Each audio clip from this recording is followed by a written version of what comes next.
Hello everyone, what's up, what's going on? Welcome back to my YouTube channel, and this video is about how to start an e-commerce business in India. For context, I run an e-commerce business and it's called All About Chai, and I also run a creative studio along with All About Chai, which is called All About Chai Studio. So there are two creative businesses I run. All About Chai is more like a chai masala company, and All About Chai Studio is a creative studio wherein we sell a lot of products like coaster magnets, tote bags, lifestyle products, crochet products, anything that is sustainable, anything that is cool, anything that is Gen Z. So these are the two e-commerce businesses I run, and I started them in November 2023 जब मैंने इसकी formulation वगैरह शुरू करी थी.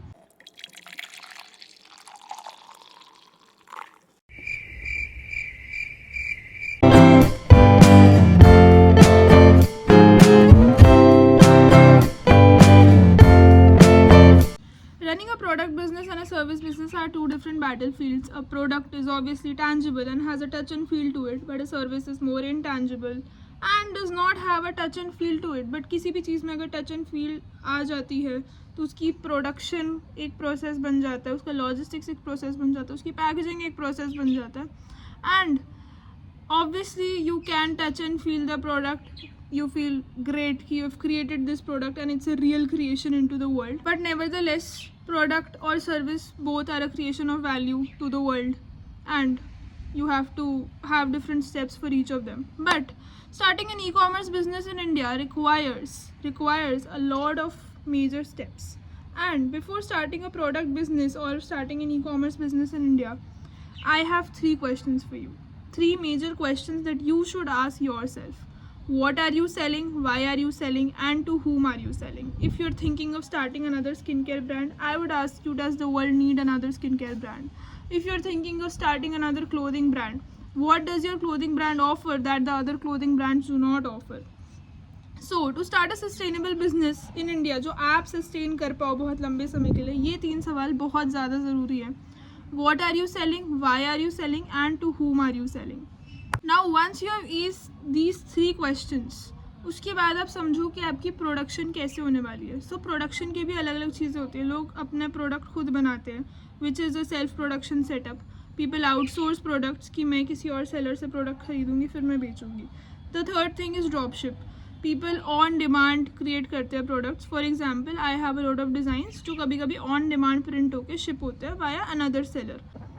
So when you start a product business in India, you again have to decide, will you manufacture the product on your own? Will you outsource the product and then sell the product, or will you print on demand? These are the three major methods, and हमारी company में ये तीनों methods use होते हैं. We have an on-demand service as well for a few products. We manufacture our chai masalas on our own, and we have a lot of seasonal products जिसमें से कुछ products we source and then we sell. Another thing you need to analyze is कि आपके products की shelf life क्या है. If you are selling bakery sort of products, उनकी shelf life होगी 5 से 7 दिन. तो आप उनको अलग अलग सिटीज़ में शिप करने में आपको बहुत दिक्कत आने वाली है, क्योंकि अगर कोई प्रोडक्ट की शेल्फ लाइफ 5 से 7 दिन है तो उसकी लॉजिस्टिक्स में ही आपको 5 से 7 दिन लग जाएंगे. तो you have to decide what is the shelf life of the product. For example, sometimes you sell clothing products जिनकी शेल्फ लाइफ तो ऑलमोस्ट इनफाइनाइट लाइफ टाइम होती है, बट उनके ट्रेंड्स बहुत जल्दी ख़त्म हो जाते हैं. तो you need to analyse trends and the actual shelf life of the products you are selling. And for example, हमारा चाय मसाला है. हमारे चाय मसाले की शेल्फ लाइफ अराउंड 6-7 मंथ्स जाती है, एंड 1 साल तक भी मसाला ख़राब नहीं होता, बट हम 6 मंथ्स कहते हैं शेल्फ लाइफ प्रोडक्ट की. We also have a lot of evergreen products, for example coaster magnets, tote bags, etc. And ये सारे products की shelf life is almost lifetime, infinite, and we try to keep the designs as evergreen as possible. So once you've analyzed कि आपका product क्या है, आपको decide करना पड़ेगा कि आप ये product self produce करोगे, on demand produce करोगे, या फिर आप इसको किसी और सेलर से खरीद के रीसेल करोगे. And these are the three major methods that I know of. If there are any more methods that you know of, please tell me in the comment section below. Apart from that, once you have decided कि आपका product क्या और आप production कैसे करोगे, now the major question arises, आप इसकी packaging कैसे करोगे. Where will you manufacture the packaging, stickers, डब्बे पैकेट्स में शिप करोगे, कैसे शिप करोगे, and that is another major factor. So now you have to source a lot of packaging and you have to decide how the packaging of the product should look like. Now इसमें भी आप तीन तरीके से सोचो, how much do you want to invest on packaging, because I have seen आज की date में बहुत सारे एथलीजर ब्रांड्स, ये brands, clothing brands, lifestyle brands, they spend so much on packaging. तो अगर आपका 50 रुपये का प्रोडक्ट है ना उनका, तो लिटरली उनकी 20-25 रुपये की पैकेजिंग है. That is the ratio sort of situation. And I feel sometimes the customer does not care about the packaging, does not, he cares more about the product. But what is the ratio of the amount you want to spend on packaging and what is the ratio of the amount you want to spend on product, and that will depend कि आप अपना product किस हिसाब से किस category में डाल रहे हो. It is a premium product, semi premium product, you want to focus on product, you want to focus more on packaging, is it a gifting series. So please focus कि आपको पैकेजिंग पे कितना spend करना है, product पे कितना spend करना है. सो मेरी कंपनी में I spend very less on packaging, very very very less. तो मुझे पैकेजिंग पे स्पेंड ही नहीं करना, मुझे अपना प्रोडक्ट का क्वालिटी बहुत अच्छा रखना है, मुझे अपने प्रोडक्ट्स अच्छे रखने हैं, मुझे अपने प्रोडक्ट्स अफोर्डेबल रखने हैं, मुझे शिपिंग फ्री रखनी है. एंड अगेन एक और चीज़ होती है कस्टमर के दिमाग में कि अगर आप शिपिंग कॉस्ट एक्स्ट्रा डालते हो, आपने अपने साथ भी देखा होगा, when there is a product of 150 rupees और उस पर लिखा हुआ आता है प्लस 70 रुपीज़ शिपिंग, तो you feel a little taken aback कि भाई यार 70 रुपये कौन देगा शिपिंग में. तो what I do in my companies, मैं हर प्रोडक्ट पे, सारे प्रोडक्ट्स पे फ्री शिपिंग रखती हूँ. Even if there is a poster magnet, we price it at 350 for 2 free shipping.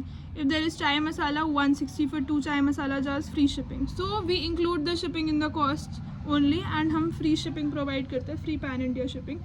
So if this is a trick that you like, you can also incorporate such a free shipping trick, क्योंकि मुझे लगता है कि customers को ये better लगता है कि आपके प्रोडक्ट पे फ्री शिपिंग है एंड शिपिंग का एडिशनल कॉस्ट नहीं है. इवन दो ऑब्वियसली कस्टमर ही बर्डन ले रहा है शिपिंग कॉस्ट का, for obvious reasons the company is not taking the shipping cost का बर्डन, बट जस्ट एक परसेप्शन होती है. Again you have to decide कि आपको शिपिंग कौन से प्लेटफॉर्म से करनी है. आप शिपिंग करने के लिए मैं आपको बताती हूँ, major platform in India is currently Delhivery and most of the companies use Delhivery to ship.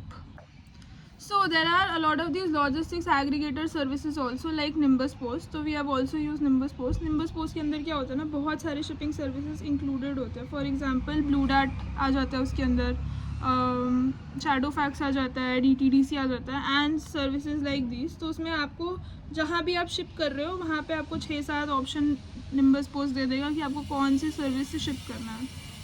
तो you can choose logistics platform like Delhivery which is convenient for small businesses. You can also choose Nimbus Post and I would recommend कि आप 1-2-3 platforms try करके देख लो ताकि आपको समझ में आ जाए कि आपके सिटी में, आपके पिन कोड पे कौन से प्लेटफॉर्म्स अच्छे चल रहे हैं. फॉर एग्जांपल जब हम अलग अलग सिटीज़ में भेजते हैं तो अलग अलग लॉजिस्टिक्स सर्विसेज बहुत अच्छे से वर्क करती है. फॉर एग्जांपल जब मैं जम्मू कश्मीर भेजती हूँ तो मैं ecom एक्सप्रेस यूज़ करती हूँ. जब मैं विद इन सिटी भेज रही होती हूँ तो समटाइम्स DTDC सस्ता पड़ता है. अब समटाइम्स जब मैं मेट्रो टू मेट्रो सिटी भेज रही होती हूँ तो डिलीवरी सस्ता पड़ता है. तो आपके लॉजिस्टिक्स पे अगर आपको पैसे बचाने हैं तो आई थिंक सो आपके 2-3 लॉजिस्टिक्स सर्विसेज क्या है, टाई अप होने चाहिए आपके साथ and it's very easy to tie up with them. Just go on their website and create a seller login and that is how you tie up with them. So now product packaging shipping जब sort हो गया है, to whom will you sell, that is the important part, and how will you sell, that is also an important part. So I started selling via Instagram and WhatsApp and since मेरा एक नया product था and मैं market creation कर रही थी with in the चाय मसाला market और मैं अभी भी कर रही हूँ, तो I find it very important to talk to my customers. तो मैं सीधा वेबसाइट क्रिएट करके वहाँ से शॉपिफाई की वेबसाइट पे 4-5-10 हज़ार रुपये स्पेंड करके सीधा उधर से शिप करना शुरू करा नहीं. मैंने सोचा कि पहले मैं इंस्टाग्राम पे एक अकाउंट बनाती हूँ, वहाँ पे देखते हैं कि कैसे सेल होगा. In my experience, for your first 1,000 customers, you don't need a Shopify website. Instead, go for an Instagram account and a WhatsApp business account. एक नया WhatsApp number WhatsApp business account पे ले लो and start talking to your customers.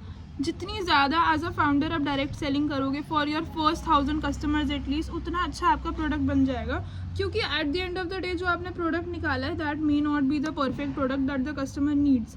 And as a founder you must को create your product with your customers who are the actual customers of your product, जो आपके product को actually में use करने वाले हैं.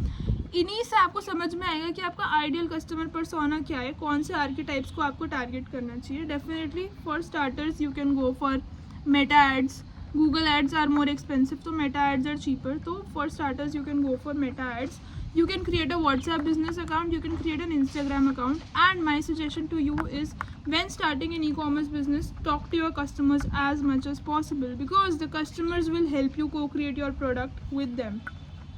You can also sell via your personal brand, which is another trick that I use. कि मेरे थोड़े से कस्टमर्स यूट्यूब से आते हैं, मेरे थोड़े से कस्टमर्स इंस्टाग्राम पर्सनल अकाउंट से आते हैं, थोड़े से कस्टमर्स लिंक्डइन से भी आते हैं, थोड़े से कस्टमर्स पिंटरेस्ट से आते हैं. तो these are the 4-5 platforms that you can create your personal brand on. So not just you are selling via your company accounts, you are also selling via your personal brand.